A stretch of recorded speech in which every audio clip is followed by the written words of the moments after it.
FEMSA has entered into definitive agreements with Delek US Holdings to acquire Delek's retail operations. An independent retailer in Utah is replacing most of its traditional shopping carts with Instacart's Caper carts. And Murphy USA reported a net income of $144.8 million for the second quarter of 2024.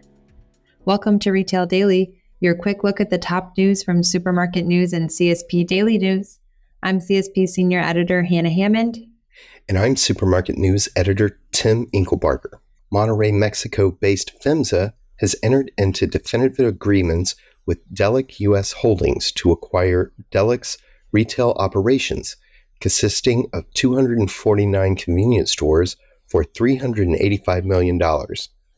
Operating under the DK brand, approximately 90% of Delek's convenience stores are in Texas, with the remaining sites located mostly in New Mexico and Arkansas. Almost all stores have a gas station under the DK and Alon fuel banners. FEMSA operates the OXXO convenience store chain with more than 22,800 stores in 5 countries, including Mexico, Colombia, Chile, Peru, and Brazil. Davis Food and Drug, a 3-store independent retailer in Utah, said it is replacing most of its traditional shopping carts with Instacart's Caper carts. The smart carts feature an interactive screen that allows shoppers to access coupons and deals through the retailer's loyalty program. The carts also leverage AI to generate personalized product recommendations and gamified elements that incentivize spending. A handful of retailers around the country have been testing the carts on a limited basis, including some ShopRite stores in New Jersey and Pennsylvania, Price Chopper and McKeever's in Missouri, and Save Mart and Lucky in California. Convenience store chain Murphy USA had a net income of $144.8 million for the second quarter of 2024. That's compared to net income of $132.8 million in second quarter 2023. Murphy USA's advantaged business model delivered strong second quarter results led by continued outperformance in the core non-discretionary fuel and tobacco categories, Murphy USA President and CEO Andrew Clyde said. Convenience stores can now sell canned cocktails in Pennsylvania. Governor Josh Shapiro signed into law on July 17th a bill that allows Pennsylvania consumers to buy ready-to-drink cocktails at their local convenience stores and other locations that already sell beer and wine. The spirit-based drinks will be available for carry-out in 60 days and can be sold to go until 11 p.m., according to court documents. Prior to this new law, these products were restricted to state-run liquor stores because the base alcohol is liquor. It's the year of private label brands, and the Kroger Company has released a new one focused on local farmers. The latest expansion to the Cincinnati, Ohio-based supermarket company's Our Brands portfolio comes in the form of Field and Vine, a line of produce grown exclusively by U.S. farmers in California, Florida, Georgia, Michigan, New Jersey, North Carolina, Oregon, and Washington. The company said Field and Vine currently features blueberries, blackberries, raspberries, and strawberries.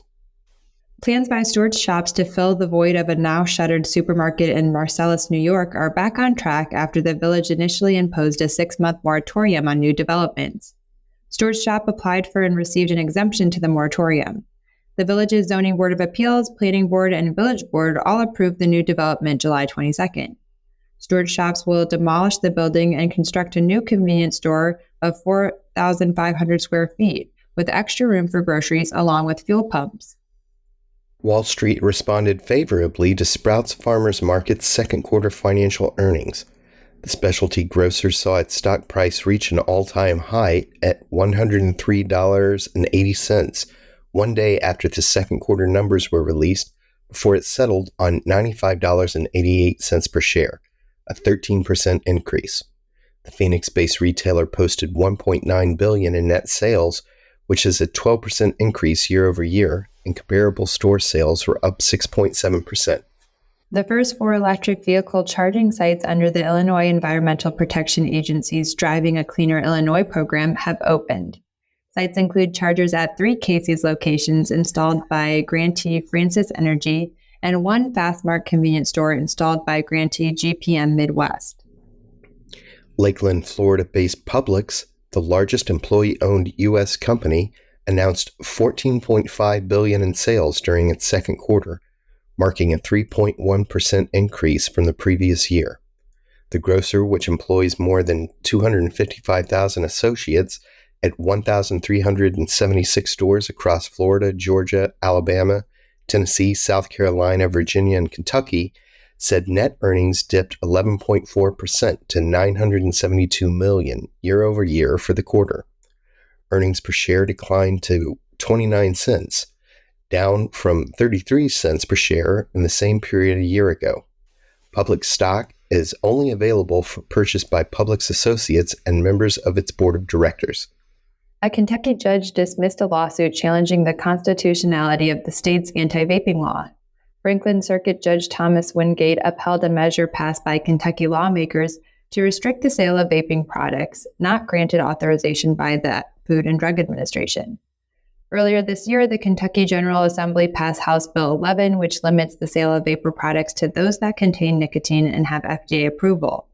According to court documents, opponents say this will hurt small businesses, specifically retailers who sell vapor products. And that will do it for today's episode of Retail Daily. Subscribe on Apple Podcasts, Spotify, and more for your daily dose of retail news. For more on these stories, visit CSP Daily News and supermarketnews.com. I'm Hannah Hammond. And I'm Tim Inkelbarger. Have a great day.